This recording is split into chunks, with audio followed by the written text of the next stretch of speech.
Hola, soy un ciudadano cualquiera. Soy español y en las pasadas elecciones generales voté a uno de los partidos que conforman el llamado bipartidismo. No les diré cuál es para que no prejuzguen. Pablo Iglesias ya me juzgó al llamarme gilipollas en un tuit que decía que los votantes del PP o el PSOE en este país, o sea, la gran mayoría hasta hace nada, eran gilipollas. Bien, a día de hoy me siento indignado por el blindaje del bipartidismo ante la corrupción y con los males que aquejan este país tras el estallido de la burbuja y la consiguiente crisis económica. Me siento profundamente desmotivado desde hace tiempo. Yo también estuve en las marchas del 15M cuando parecía un movimiento prometedor. Estuve en círculos de debate, intercambié impresiones, tweets, artículos. Del 15M surgió un partido que acaparó y secuestró la indignación de muchos de nosotros. Me refiero a Podemos. Quiero desmontar el mito de Podemos, y no lo haré apelando al pasado turbio de sus líderes, Iglesias, Monedero, Errejón o su pareja sentimental, Tania. No entraré en temas de becas, irregularidades fiscales o de qué regímenes han recibido dinero, ya que a algunos les parecerá que esto es calumnia fácil. Un partido que aspira a gobernar no puede estar así de sucio, para eso ya están los viejos partidos. Pero como he prometido no entrar en ese juego, les hablaré de política. Les hablaré del modelo que proponen para España, y me apoyaré en frases y en hechos con los que ellos mismos se han definido o identificado, fácilmente verificables. Mucha gente se piensa que no se puede estar peor, pero créanme, se puede estar mucho peor, y con esto no digo que haya que volver al bipartidismo. Gracias a Dios existe pluralismo en nuestro espectro político. ¿Por qué Podemos son comunistas, o peor aún, neocomunistas? Porque se han definido como tal. Pablo Iglesias ingresó a los 14 años en la Unión de Juventudes Comunistas de España, y es un comunista confeso. Juan Carlos Monedero ha sido asesor del régimen neocomunista venezolano entre 2005 y 2010, con despacho en la misma sede de gobierno y en contacto directo con el entonces presidente Hugo Chávez. En 2010, Monedero afirmó que quien no sea comunista es que es mala gente. También hemos contemplado a Errejón y a Pablo Iglesias cantando la Internacional junto con otros camaradas, ondeando la bandera comunista con la imagen de Lenin. Esta marcha obrera la utilizó Lenin para convertirla en himno de la Unión Soviética. Y tiene gran presencia en regímenes comunistas como Cuba o Corea del Norte. A Pablo Iglesias le hemos visto alabar a líderes comunistas asesinos como Mao, Lenin, Stalin, Ho Chi Minh, Fidel Castro o Chávez. ¿Cómo funciona el comunismo en la práctica? Básicamente, el comunismo en la práctica lo que hace es repartir miseria. El comunismo parte de la premisa aparentemente feliz y solidaria del equitativo reparto de riqueza, un sistema obsoleto que siempre, y digo siempre, ha fracasado en la práctica. El ingenuo simpatizante del comunismo sigue pensando que va a recibir los bienes de los ricos en un sistema redistributivo de la riqueza. Y hasta ahora, la historia lo único que ha demostrado es que los ricos se van, lo expropiado se lo reparten entre los del gobierno y que lo único que reparten entre el pueblo es la miseria. En realidad es un sistema bastante injusto, ya que premia de igual manera al que se mata a trabajar que al que se relaja. A falta de incentivos para trabajar, el rendimiento general del país baja, el Producto Interior Bruto baja, y a través de un abusivo sistema fiscal confiscatorio, se arrebata a la ciudadanía su riqueza para repartírsela entre la gente próxima al poder, y en contraprestación al pueblo solo se le devuelven las migajas.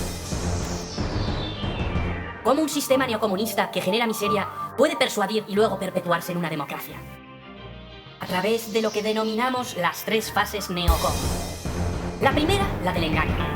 Consiste en seducir a un electorado desanimado a base de feroces críticas al status quo y al sistema. Ese electorado pasa del desánimo a la indignación, y de la indignación a la esperanza con las falsas promesas. Así se conforma el Frente Popular. Segunda fase. Toma y control del poder. Una vez urdida la táctica del engaño, le sobreviene la segunda fase, unas elecciones democráticas con la consiguiente toma y control del poder. No olvidemos que los dictadores pueden ganar unas elecciones democráticas sin dar un golpe de estado. Cuando se ha tomado el poder, le sigue la tercera fase. El afianzamiento en el poder. Para ello es necesario cambiar el sistema y abrir un proceso constituyente para poder perpetuarse en él. Un calco a lo que hicieron en su momento Fidel Castro, Chávez, Rafael Correa, Evo Morales. Una vez afincados en el poder, de forma paralela también es necesario un instrumento para cuando surjan voces críticas. Este instrumento es la represión. A través de la censura en los medios y la instauración de la violencia y el terror. Desarrollemos ahora las 3 fases. 1. El engaño. Podemos es un partido neocomunista y como todo partido neocomunista, su objetivo es la toma de poder a cualquier precio. Una vez en el poder, como ya hemos dicho, intentarán derrocar el bipartidismo para establecer el partido único y el pensamiento único. ¿Cómo ganarse el voto del pueblo? A base de recetas populistas y feroces críticas al status quo. Estas tácticas bien las conoce Monedero, antiguo asesor de Chávez y en parte culpable de lo ocurrido en Venezuela.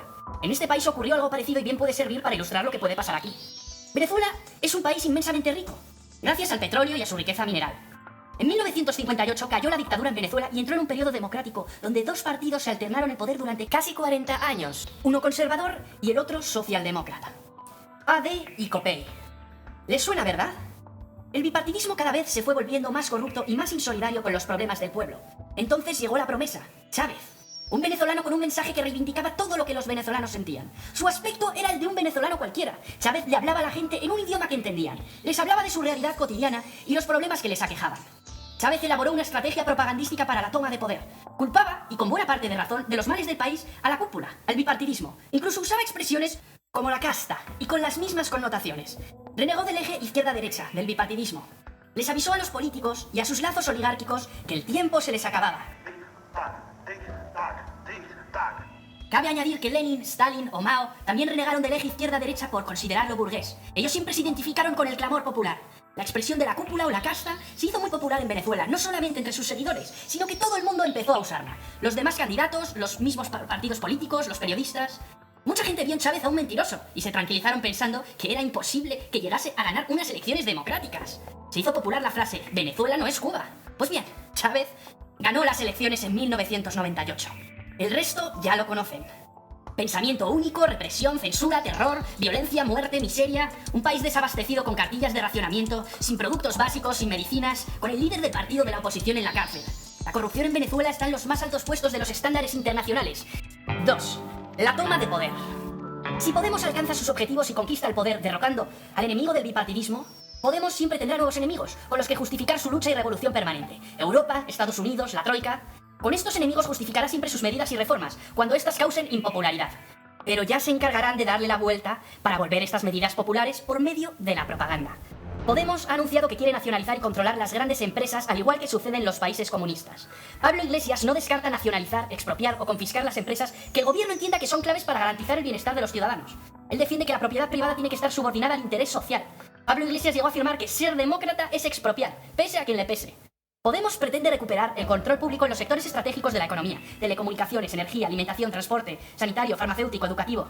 Básicamente consiste en quitarle el control a estos sectores para dárselo al Estado. Eso sí, a costa del dinero de los ciudadanos. No. Necesitamos lo contrario.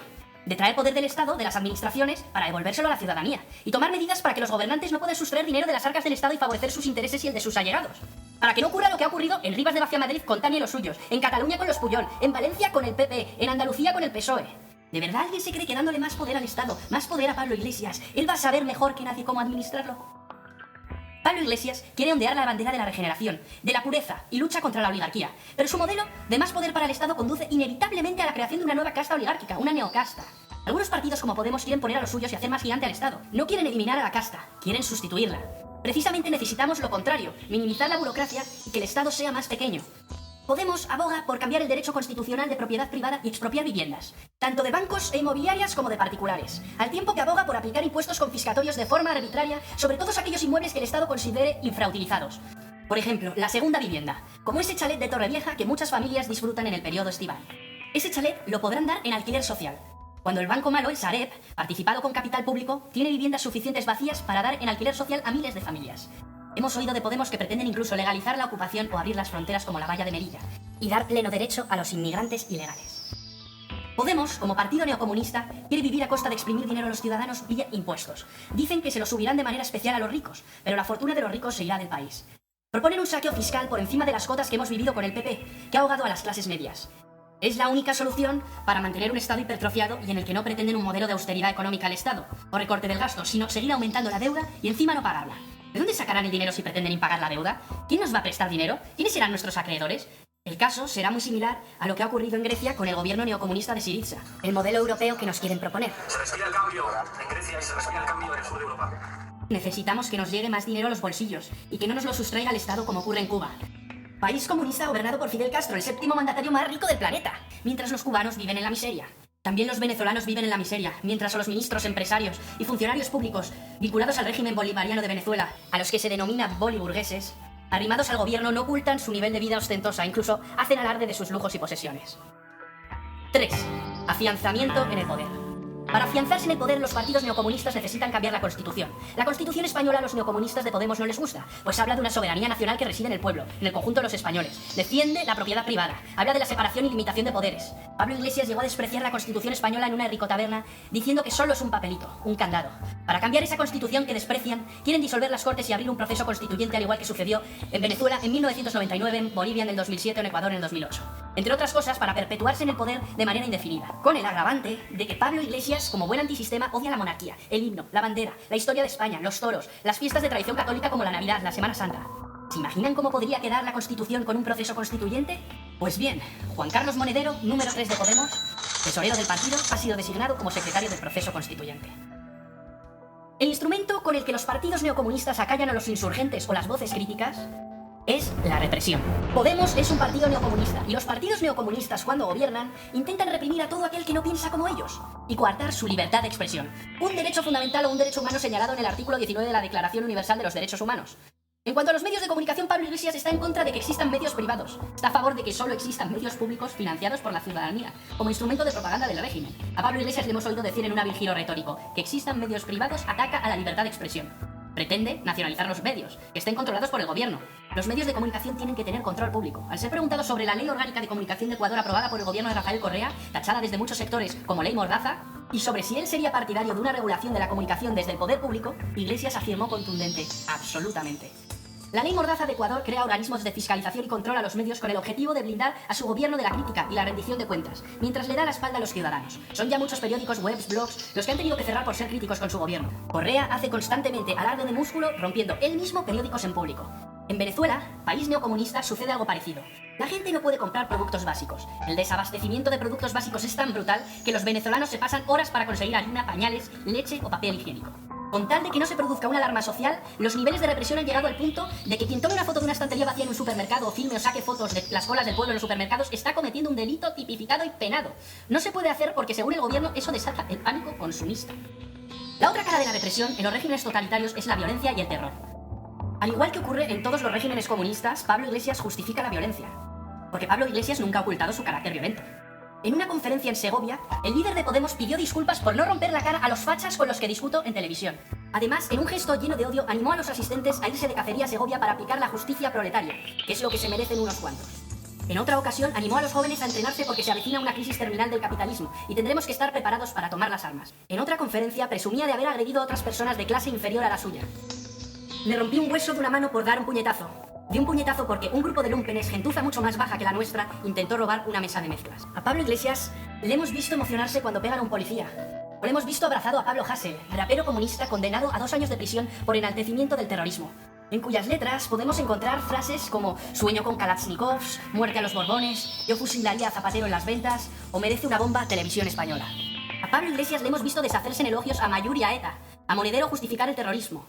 En un programa de La Tuerca, Pablo Iglesias defendió que el derecho a portar armas es una de las bases de la democracia.